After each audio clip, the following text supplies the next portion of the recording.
اللہ اللہ اللہ اللہ۔ باب الوتر، اے ھذا باب الوتر، یہ وتر کا بیان ہے۔ فصل، اے ھذا فصل، یہ فصل ہے۔ اب یہاں سے وتر کے مسائل شروع ہو رہے ہیں۔ فرماتے ہیں الوتر واجب، نماز وتر واجب ہے، نماز وتر حضرت امام اعظم ابو حنیفہ علیہ الرحمۃ والرضوان فرماتے ہیں نماز وتر، امام اعظم ابو حنیفہ کے نزدیک نماز وتر پڑھنا، اور حضرت امام ابو یوسف، حضرت امام محمد اور امام شافعی رضی اللہ تعالی عنہم کے نزدیک نماز وتر سنت ہے، اور امام ابو یوسف، امام محمد کے نزدیک نماز وتر سنت مؤکدہ ہے، سنت مؤکدہ ہے۔ تو فتویٰ کس کے قول پر ہے؟ حضرت امام اعظم ابو حنیفہ رضی اللہ تعالیٰ عنہ کے قول پر۔ الوتر واجب، نماز وتر وہو ثلاث رکعات بتسلیمۃ، اور وتر ایک سلام کے ساتھ 3 رکعتیں ہیں۔ وتر نماز کی ایک سلام کے ساتھ، ایسا نہیں ہے کہ 2 رکعتوں پر سلام پھیر دیا جائے بعد میں ایک پڑھی جائے، چونکہ شوافع کے نزدیک وتر چاہے 1 رکعت پڑھو یا 3 پڑھو یا 5 پڑھو یا 7 پڑھو یا 9 پڑھو یا 11 پڑھو، عدد ہونا چاہیے۔ تو ایسا نہیں ہے احناف کے نزدیک حکم کیا ہے؟ وتر ایک سلام کے ساتھ نماز وتر 3 رکعت نماز ہے، چونکہ ام المؤمنین حضرت عائشہ صدیقہ رضی اللہ تعالی عنہ فرماتی ہیں کہ رسول اللہ صلی اللہ تعالی علیہ وسلم نماز وتر 3 رکعت ادا فرماتے تھے اور بیچ میں سلام نہیں پھیرتے تھے، بلکہ تینوں رکعتیں مکمل کرنے کے وقت سلام پھیرتے تھے۔ پھر آگے دیکھیں وَيَقْرَأُ فِي كُلِّ رَكْعَةٍ مِّنْهُ الْفَاتِحَةَ وَسُورَةً، وَيَقْرَأُ فِي كُلِّ رَكْعَةٍ مِّنْهُ، اور وتر کی ہر رکعت میں پڑھے الفاتحة، سورہ فاتحہ، وَسُورَةً، اور کوئی دوسری سورت۔ نماز وتر کی ہر رکعت میں قرات کرنا ہے، سورہ فاتحہ بھی پڑھنا ہے اور کوئی دوسری سورت بھی پڑھنا ہے۔ حدیث پاک میں ہے کہ پہلی رکعت میں سبح اسم ربک الاعلی یا سورہ انا انزلناہ فی لیلۃ القدر پڑھے، اور دوسری رکعت میں قل یا ایھا الکافرون، اور تیسری میں قل ھو اللہ احد پڑھے۔ اور پھر فرمایا فقہ نے کبھی کبھی اس کے علاوہ بھی پڑھے، تاکہ کراہت کا حکم نہ لگے کہ صورت متعین کر لینا بالکل بدلے ہی نہ۔ بہرحال تو نماز وتر کی ہر رکعت میں سورہ فاتحہ اور کسی اور سورت کا پڑھنا۔ وَيَجْلِسُ عَلَى رَأْسِ الْأُولَيَيْنِ مِنْهُ أَيْ مِنَ الْوِتْرِ، اور نماز وتر کی پہلی 2 رکعتوں پر بیٹھے، یعنی قاعدہ کرے۔ نماز وتر کی پہلی 2 رکعتوں پر بیٹھے یعنی قاعدہ کرے۔ اب قاعدے میں کیا کرے گا؟ وَيَخْتَصِرُ عَلَى التَّشَهُّدِ، اور تشہد پر اختصار کرے، اکتفا کرے، یعنی جو قاعدہ 2 رکعتوں پہ کر رہا ہے اس قاعدے میں کیا پڑھے گا؟ صرف تشہد پڑھے گا۔ وَيَخْتَصِرُ عَلَى التَّشَهُّدِ، اور تشہد پر اختصار کرے، اکتفا کرے۔ وَلَا يَسْتَفْتِحُ عِنْدَ قِيَامِهِ لِلثَّالِثَةِ، اور تیسری رکعت کے لیے کھڑا ہونے کے وقت ثنا نہ پڑھے، سبحانک اللہم و بحمدک، یعنی یہ 2 رکعتیں پڑھ کر تشہد سے فارغ ہو کر کھڑا ہوا، تو اب تیسری رکعت کے لیے جب کھڑا ہوا تو پھر اب سبحانک اللہم و بحمدک نہ پڑھے۔ وہی فرمایا ولا یستفتح عند قیامہ للثالثہ، اور تیسری رکعت کے لیے کھڑے ہونے کے وقت ثنا نہ پڑھے۔ وَإِذَا فَرَغَ مِنْ قِرَاءَةِ السُّورَةِ فِيهَا ضمیر راجع ہے للثالثہ کی طرف، تیسری رکعت، اور جب تیسری رکعت میں سورت پڑھنے سے فارغ ہو جائے، سورہ فاتحہ بھی پڑھ چکے اور کوئی دوسری سورت بھی ملا چکے، وَإِذَا فَرَغَ مِنْ قِرَأَةِ السُّورَةِ فِيهَا، اور جب تیسری رکعت میں سورت پڑھنے سے فارغ ہو جائے، رفع یدیہ حذاء اذنیہ، تو اپنے دونوں ہاتھوں کو دونوں کانوں کے برابر، کانوں کے مقابل بلند کرے۔ رفع یدیہ، اپنے دونوں ہاتھوں کو اٹھائے، حذاء اذنیہ، اپنے دونوں کانوں کے برابر۔ ثم کبر، پھر تکبیر کہے، پھر یاد رہے پہلے ہاتھ اٹھانا ہے۔ نماز عید الفطر، عید الاضحیٰ وغیرہ میں بھی اسی طریقے سے، لیکن ہوتا کیا، لوگ تو کہتے ہیں اللہ اکبر، نیچے سے ہاتھ لا رہے ہیں، وہیں سے تکبیر کہتے ہوئے آ رہے ہیں، حالانکہ نماز صورت میں بھی ہو گئی، لیکن بہتر طریقہ یہی ہے کہ ہاتھوں کو اٹھائیں، پھر تکبیر کہیں، اللہ اکبر کہتے ہوئے پھر ہاتھ باندھ لیں اور دعائے قنوت پڑھیں گے۔ رفع یدیہ حذاء اذنیہ، اپنے دونوں ہاتھوں کو دونوں کانوں کے برابر اٹھائے۔ ثم کبر، پھر اللہ اکبر کہے۔ وقنت قائما قبل الرکوع فی جمیع السنہ، السنہ مانے سال، فی جمیع السنہ، پورے سال، قبل الرکوع، رکوع سے پہلے، قائمن، حالت قیام میں، قنتا، دعائے قنوت پڑھے پورے سال، سال کے 12 مہینے رکوع میں جانے سے پہلے قیام کی حالت میں دعائے قنوت پڑھے، جیسے ہم آپ پڑھتے ہی ہیں۔ ولا یقنط فی غیر الوتر، ولا یقنط فی غیر الوتر، اور نماز وتر کے علاوہ میں قنوت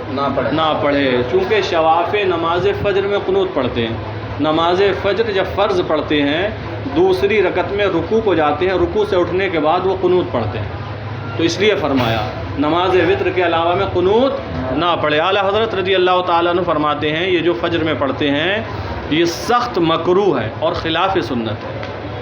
اس لیے کہ حضور صلی اللہ تعالیٰ علیہ وسلم نے جو قنوت نازلہ پڑھی ہے نماز فجر میں دوسری رکعت میں، وہ 1 مہینے تک پڑھی ہے۔ کتنی؟ اصل میں 70 صحابہ کرام کو کافروں نے شہید کیا تھا، 70 قرہ صحابہ کرام کو دھوکہ دے کر دعوت دینے کے لیے آئے کہ علم سیکھنے کے لیے فلاں فلاں علاقوں میں بھیج دیں، تو 70 صحابہ قرہ کرام بڑے بڑے پڑھے لکھے بھیجے گئے، اور ظالموں نے دھوکہ دیا، انہیں شہید کیا تھا، تو بہت دکھ کا موقع تھا، بہت صدمہ ہوا تھا۔ تو ان قتل کرنے والوں کے حق میں رسول اللہ صلی اللہ علیہ وسلم نے 1 مہینے تک دعائے قنوت، یعنی ان کے لیے بد دعا کرتے ہوئے پڑھی۔ تو اعلیٰ حضرت رضی اللہ تعالیٰ عنہ اور فقہاء کرام فرماتے ہیں یہ ہمیشہ کے لیے نہیں ہے، 1 مہینے تک پڑھی تھی، بخاری شریف کی حدیث بھی ہے، اس کے بعد نہیں پڑھی ہے، تو اب کیوں پڑھی جا رہی ہے؟ تو اس لیے فرمایا فجر کے علاوہ کسی اور نماز میں قنوت نہ پڑھے۔ ولا یقنط فی غیر الوتر، اور وتر کے علاوہ میں قنوت نہ پڑھے۔ والقنوت معناہ الدعاء، اور قنوت کا معنی دعا ہے۔ وہو ان یقول، اور وہ یہ ہے اس طرح کہے، اللہم انا نستعینک، اے اللہ ہم تجھ سے مدد طلب کرتے ہیں، ونستہدیک، اور ہم تجھ سے ہدایت طلب کرتے ہیں، ونستغفرک، اور ہم تجھ سے مغفرت طلب کرتے ہیں، ونتوب الیک، اور تیری طرف رجوع لاتے ہیں، تیری طرف، ونؤمن بک، اور تجھ پر ایمان لاتے ہیں، ونتوکل علیک، اور تیرے اوپر توکل کرتے ہیں، بھروسہ کرتے ہیں، ونثنی علیک الخیر کلہ، اور ہر بھلائی کے ساتھ تیری تعریف کرتے ہیں، ونثنی، اور ہم ثنا کرتے ہیں، علیکہ تیری، الخیر کلہ، تمام بھلائی کے ساتھ، اور تمام بھلائی کے ساتھ ہم تیری تعریف کرتے ہیں، ثنا کرتے ہیں، ونشکرک، اور ہم تیرا شکریہ ادا کرتے ہیں، ولا نکفرک، اور تیری ناشکری نہیں کرتے، ہم تیرا شکر ادا کرتے ہیں، تیری ناشکری نہیں کرتے ہیں، ونخلع، اور ہم علیحدہ ہوتے ہیں، ونترک، اور چھوڑ دیتے ہیں، من اسے، یفجرک، جو تیری نافرمانی کرتا ہے، جو فسق و فجور کرتا ہے، فجور سے ہے، یفجرک، جو تیری نافرمانی کرتا ہے ہم اس سے الگ ہو جاتے ہیں اور اسے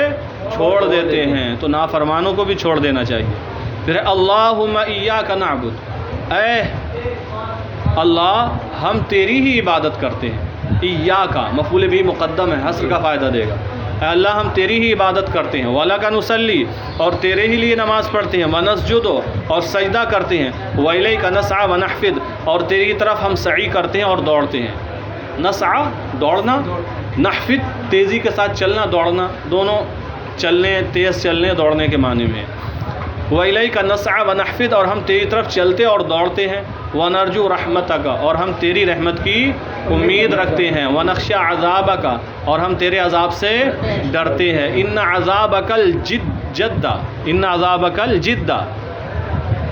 عذاب الجد مانے سخت، شدید، ان عذابک الجد، بے شک تیرا سخت عذاب بالکفار، کافروں کو ملحق، لاحق ہونے والا، پہنچنے والا ہے، بے شک تیرا سخت عذاب کافروں کو پہنچنے والا ہے۔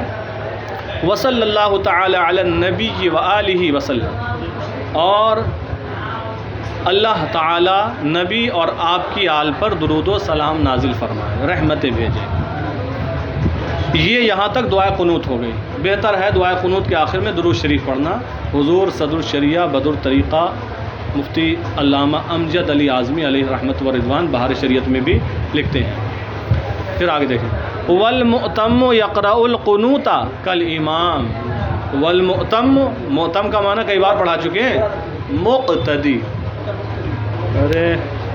والمؤتم یقرأ القنوت کالامام، اور مقتدی امام کی طرح دعائے قنوت پڑھے،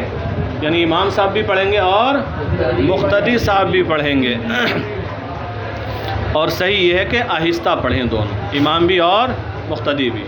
اذا شرع الامام فی الدعاء بعد ما تقدم، اذا شرع الامام، جب امام شروع کرے فی الدعاء، دعا سے مراد دوسری دعا، جب امام دوسری دعا شروع کرے بعد ما تقدم، اس کے بعد جو گزر چکی،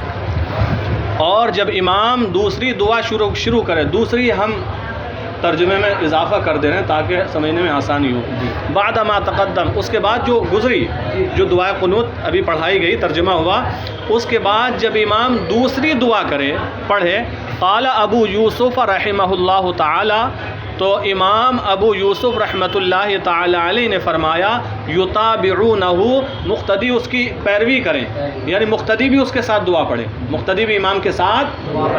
دعا پڑھیں، دوسری دعا بھی مقتدی امام کے ساتھ پڑھیں، یتابعونہ، تو مقتدی امام کی تابعداری کریں، پیروی کریں، ویقرؤون معہ، اور امام کے ساتھ دعا پڑھیں، اور امام کے ساتھ دعا پڑھیں۔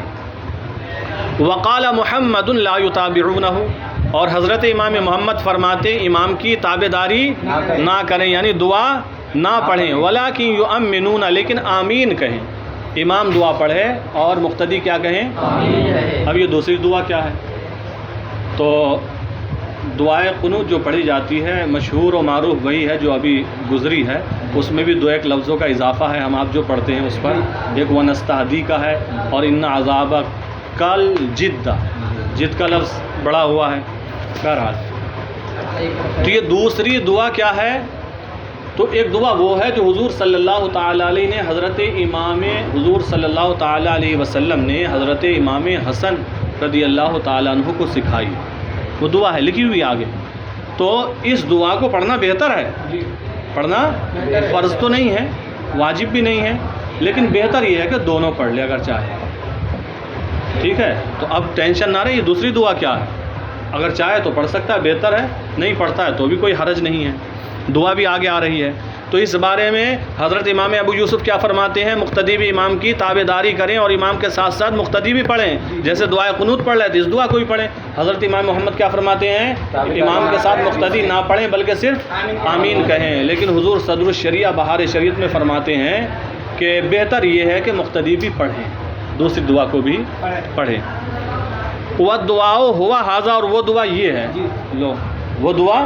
یہ ہے، پریشان مت ہو۔ اللہم اہدنا بفضلک فی من ہدیت، اللہم اہدنا، اے اللہ ہمیں ہدایت دے، بفضلک اپنے فضل کے ذریعے، فی من ہدیت ان لوگوں میں جنہیں تو نے ہدایت عطا فرمائی، وعافنا فی من عافیت، اور ہمیں عافیت عطا فرما ان لوگوں میں جنہیں تو نے عافیت عطا فرمائی، وتولنا فی من تولیت، اور تو ہمارا والی ہو جا ان لوگوں میں جن کا تو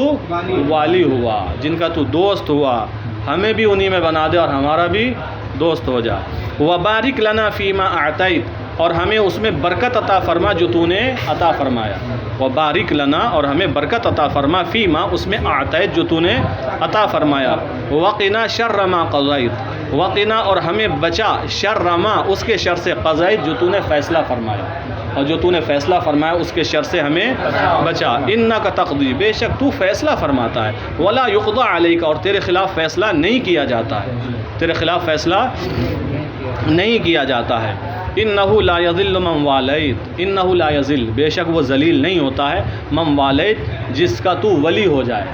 یعنی جس کا تو دوست ہو جائے، بے شک تیرا دوست ذلیل نہیں ہوتا ہے، آسان ترجمہ، ولا یعز من عادیت، عادہ یعادی معادات دشمنی کرنا، ولا یعز من عادیت، اور وہ کبھی عزت نہیں پاتا جو جس سے تو دشمنی رکھے، یعنی تیرا دشمن کبھی عزت نہیں پاتا ہے، تبارکت ربنا، اے ہمارے رب تو برکت والا ہے، وتعالیت، اور تو بلند ہے، وصلی اللہ تعالی علی سیدنا محمد وآلہ وصحبہ وسلم، اور اللہ تعالی ہمارے سردار محمد صلی اللہ تعالی علیہ وسلم اور آپ کی آل اور صحابہ پر برکت نازل فرمائے۔ دونوں دعائیں ہو گئیں، پھر فرمایا وَمَن لَّمْ يُحْسِنِ الْقُنُوتَ، اور جو دعائے قنوت اچھی طرح نہ جانتا ہو، یاد ہی نہیں ہوئی ہو ابھی، اور جسے دعائے قنوت اچھی طرح نہ آتی ہو تو کیا کرے، یقول، تو وہ کہے اللہم اغفر لی 3 مرات، اللہم اغفر لی 3، کیا کہیں، اللہم اغفر لی، اللہم اغفر لی، اللہم اغفر لی، 3 مرتبہ کہے، ترجمہ کیا ہوگا، اللہم اغفر لی، اے اللہ تو میری مغفرت فرما، یہ بھی دعائے قنوت ہو گئی، یہ بھی دعائے قنوت، یا تو یہ کہے 3 مرتبہ، کیا کہے، اللہم اغفر لی، اللہم 3 مرتبہ ہو گئے نا، او ربنا آتنا فی الدنیا حسنۃ وفی الآخرۃ حسنۃ وقنا عذاب النار، یا کیا پڑھے، ربنا، اے ہمارے رب، آتنا فی الدنیا حسنہ، ہمیں دنیا میں حسنہ عطا فرما، وفی الآخرۃ حسنہ، اور آخرت میں حسنہ عطا فرما، بھلائی، وقنا عذاب النار، اور ہمیں عذاب نار سے، عذاب جہنم سے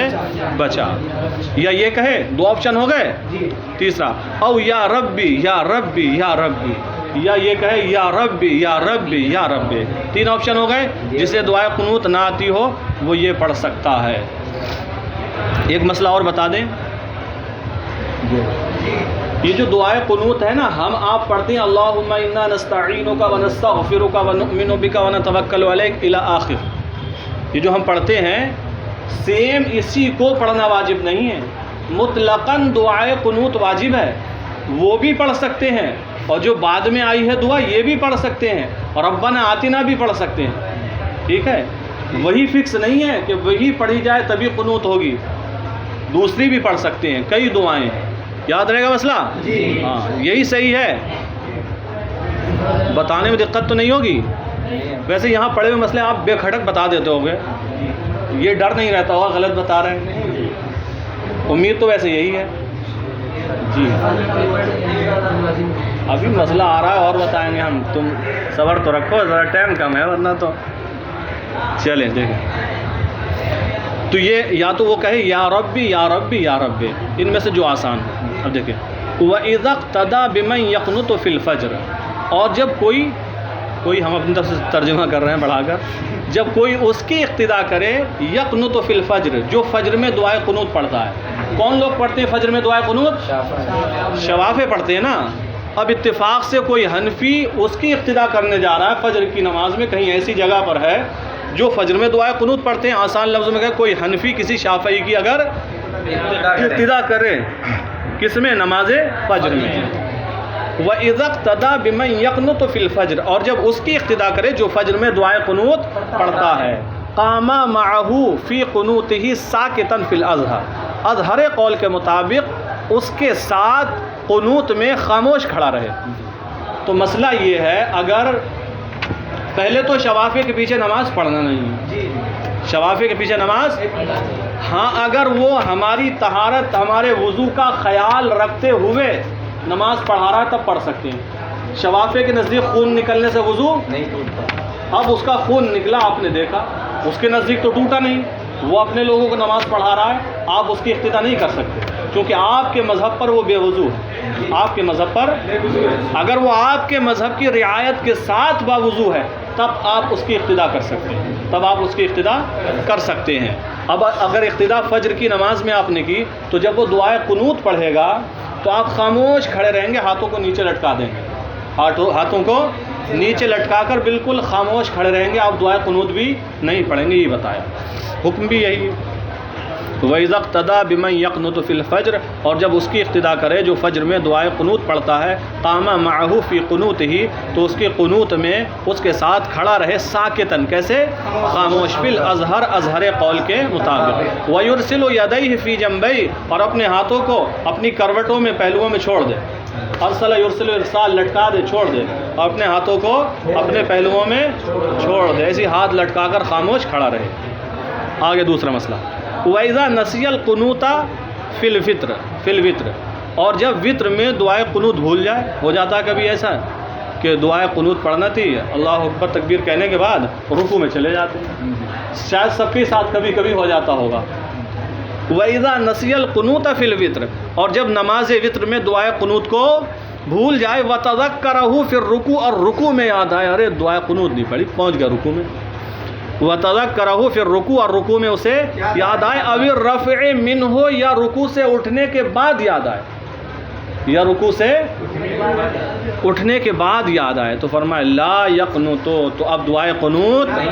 نہ پڑھے، بلکہ وہ نماز کو کنٹینیو آگے جاری رکھے اور آخر میں سجدہ سہو کر لے، چونکہ دعائے قنوت پڑھنا واجب ہے، ایک واجب بھولے سے چھوٹا ہے، اور جب واجب بھولے سے چھوٹ جائے تو نماز سجدہ سہو کے ذریعے صحیح ہو جاتی ہے۔ لا یقنط، قنوت نہ پڑھے، ولو قنط بعد رفع رأسه من الرکوع،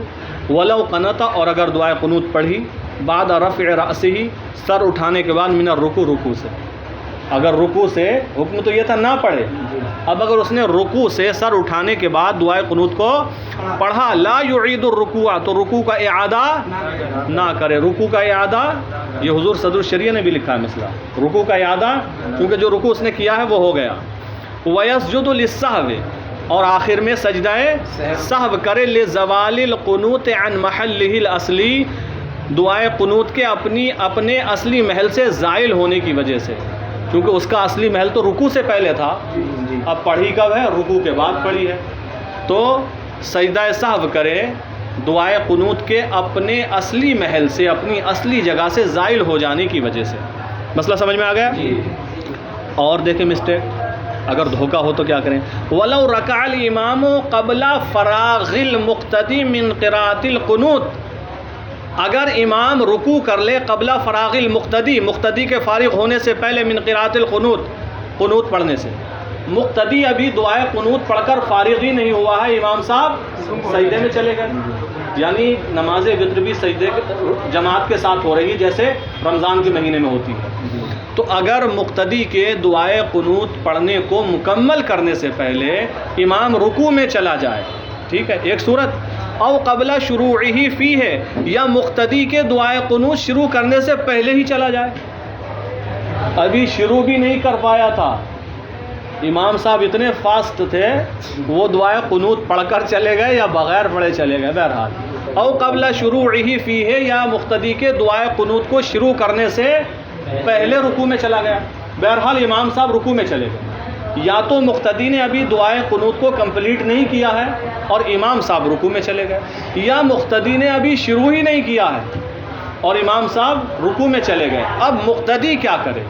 اب دیکھو، مقتدی کے لیے دعائے قنوت پڑھنا واجب ہے، امام صاحب کو تو چھوڑ دو، ان پر بھی واجب ہی ہے، مقتدی کے لیے دعائے قنوت پڑھنا واجب ہے، فرید کیا ہے؟ مقتدی کے لیے دعائے قنوت پڑھنا واجب ہے، اور امام کی پیروی کرنا، اس کے ساتھ ساتھ چلنا بھی واجب ہے، دو واجبوں میں ٹکراؤ ہو گیا، دو واجبوں میں ٹکراؤ ہو گیا، ٹھیک ہے، تو اب حکم یہ ہے جسے چاہے اختیار کرے، لیکن افضل یہ ہے کہ امام کی تابع داری کو اپنائے، اس صورت میں جبکہ دونوں پر عمل نہیں ہو سکتا، اور اگر دونوں پر عمل ہو سکتا ہے، مان لیجئے کہ امام صاحب تو گئے رکوع میں، اس نے شروع نہیں کی تھی، اگر اسے معلوم ہے میں دعائے قنوت پڑھنے کے بعد بھی رکوع میں امام صاحب کو پکڑ لوں گا، ایک تسبیح پا جاؤں گا، تو یہ لمبی والی دعائے قنوت نہ پڑھے، چھوٹی والی پڑھ لے، جو دعا بعد میں پڑھی ہے، یا اللہم اغفر لی والی پڑھ لے 3 مرتبہ، ٹھیک ہے، تو مختصر والی پڑھ کر اور رکوع میں چلا جائے، اگر دونوں پر عمل ہو سکتا ہے، اسی لیے ہم نے بتایا تھا یہ جو دعا ہم پڑھتے ہیں سیم منوان، یہی واجب نہیں ہے، اور بھی دعائیں ہیں، اگر وہ پڑھیں گے تو بھی وہ دعائیں قنوت ہی ہوں گی، واجب ادا ہو جائے گا، تو اگر گنجائش ہے کہ یہ قنوت پڑھ کر رکوع میں امام صاحب کے ساتھ شریک ہو سکتا ہے تو پڑھ کر جائے، اور اگر اتنی گنجائش بھی نہ ہو تو اس کو چھوڑے اور امام صاحب کے ساتھ رکوع میں جائے،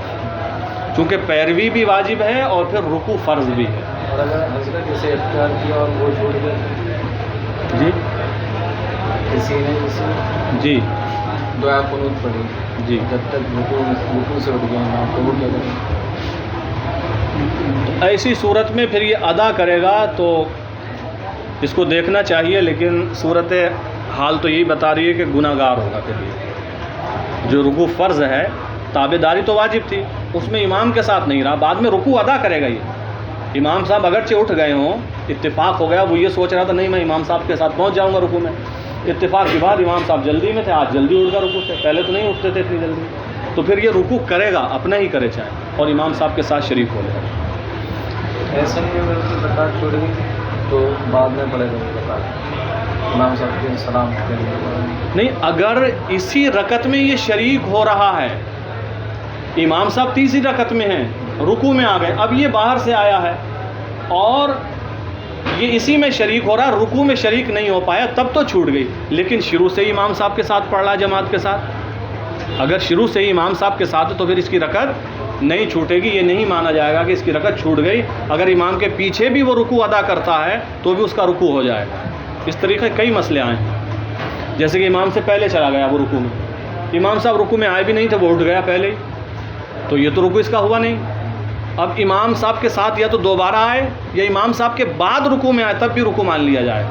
لیکن تقدم و تاخر کی وجہ سے یہ گناہ گار ہوگا، تو ایسے ہی رکعت چھوٹی ہوئی نہیں مانی جائے گی۔ اگر اسی رکعت میں شریک ہو رہا تھا اور رکوع میں بھی شریک نہیں ہو پایا تب یہ رکعت چھوٹ جائے گی۔ دیکھیں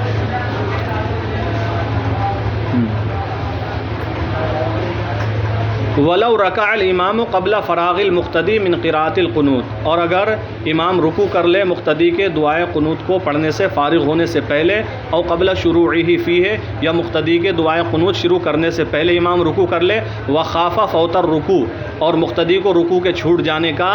خوف ہو، تابع امامہ، تو اپنے امام کی تابع داری کرے، پیروی کرے، یعنی رکوع میں جائے، اور اگر دونوں پر عمل کر سکتا ہے تو دونوں پر عمل کرے۔ وَلَوْ تَرَكَ الْإِمَامُ الْقُنُوتَ، اور اگر امام نے دعائے قنوت چھوڑ دی، یأتی بہ المؤتم، تو مقتدی اس کو پڑھے، مقتدی نہ چھوڑے بلکہ پڑھے، ان امکنہ، اگر مقتدی کے لیے ممکن ہو مشارکۃ الامام فی الرکوع، رکوع میں امام کے ساتھ شریک ہونا، یعنی مقتدی اگر دعائے قنوت، امام صاحب تو بھول گئے رکوع میں چلے گئے، مقتدی اگر دعائے قنوت پڑھ کر امام صاحب کے ساتھ رکوع میں شریک ہو سکتا ہے، وہی صورت ہے جو پیچھے ہی بتائی، تو یہ پڑھ کر رکوع میں شریک ہو، تو یہ دعائے قنوت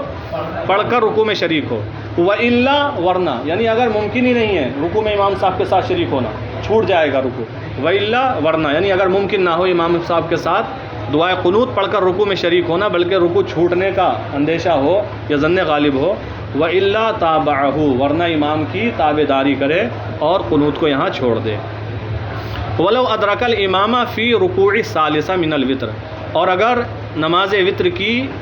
تیسری رکعت کے رکوع میں امام کو پایا، اب یہ وہ مسئلہ آیا، کوئی انسان آیا نماز پڑھنے، کب امام صاحب نماز وطر پڑھا رہے ہیں، تیسری رکعت کے رکوع میں جا چکے ہیں، تو نماز وطر کی تیسری رکعت کے رکوع میں کسی نے امام صاحب کو پایا، اب یہ نیا نمازی آیا ہے، کان مدرکا للقنوت، تو یہ دعائے قنوت کو پانے والا بھی ہوگا، چونکہ جو رکوع میں امام کو پا لیتا ہے تو گویا کہ اسے وہ رکعت مل گئی، تو جب تیسری رکعت کے رکوع میں پا لیا تو گویا کہ تیسری رکعت، اس رکعت کی قرات بھی مل گئی اور دعائے قنوت بھی مل گئی، کان مدرکا للقنوت، تو یہ دعائے قنوت کو بھی پانے والا ہوگا، فلا یأتی بہ فیما سبق بہ، تو جس میں یہ مسبوق ہوا ہے، جو اس کی رکعتیں چھوٹی ہیں دو، ان میں دعائے قنوت نہیں پڑے گا، گویا کہ دعائے قنوت اسے مل گئی۔ وَيُوتِرُ بِجَمَاعَةٍ فِي رَمَضَانَ فقط، اور فقط رمضان کے مہینے میں نماز وطر جماعت کے ساتھ پڑھے، فقط رمضان کے مہینے میں نماز وطر جماعت کے ساتھ پڑھے، اس کے علاوہ نہیں پڑھے۔ ہاں، دو ایک لوگ پڑھ سکتے ہیں، اگر تداعی کے ساتھ ہو تو پھر یہ مکروہ ہو جائے گی، یعنی بلا کر اور دنوں میں بھی جماعت کرے، ہاں ایسا ہو سکتا ہے میں پڑھ رہا ہوں، آپ دو ایک لوگ میرے ساتھ شریک ہو گئے تو پڑھ سکتے ہیں، لیکن بلا کر جماعت کرنا اور دنوں میں اس کی اجازت نہیں. وَيُوتِرُ بِجَمَاعَةٍ فِي رَمَضَانَ فقط رمضان کے مہینے میں نماز وطر جماعت کے ساتھ ادا کرے. وَصَلَاتُهُ مَعَ الْجَمَاعَةِ فِي رَمَضَانَ أَفْضَلُ مِنْ أَدَائِهِ مُنْفَرِدًا آخِرَ اللَّيْلِ. وَصَلَاتُهُ مَعَ الْجَمَاعَةِ فِي رَمَضَانَ، اور رمضان کے مہینے میں مصلی کا جماعت کے ساتھ وطر پڑھنا، مسئلہ وطر سے متعلق چل رہا ہے. رمضان کے مہینے میں جماعت کے ساتھ نماز وطر پڑھنا افضل، یہ افضل ہے، من ادائی منفردن آخر اللیل، رات کے آخر میں تنہا وطر ادا کرنے سے. رات کے آخری حصے میں جو تہجد کے وقت اٹھتے ہیں اس وقت تنہا نماز وطر کو ادا کرنے سے افضل ہے رمضان کے مہینے میں جماعت کے ساتھ وطر پڑھنا. ایک وہ ہے جو آخری رات میں تہجد کے لیے اٹھتا ہے اور وطر اس ٹائم پڑھتا ہے تنہا. ایک وہ ہے جو رمضان کے مہینے میں جماعت کے ساتھ پڑھتا ہے. تو کیا افضل ہے؟ ہاں، جماعت کے ساتھ رمضان کے مہینے میں وطر کو پڑھنا افضل ہے رات کے آخری حصے میں تنہا نماز وطر ادا کرنے سے. کس کے مطابق؟ کس کے یہاں؟ فی اختیار قاضی خان، قاضی خان کے اختیار میں، یعنی اسے قاضی خان نے اختیار کیا ہے. قال ہوا صحیح، امام قاضی خان نے کہا یہی صحیح ہے. وصحح غیرہ خلافہ،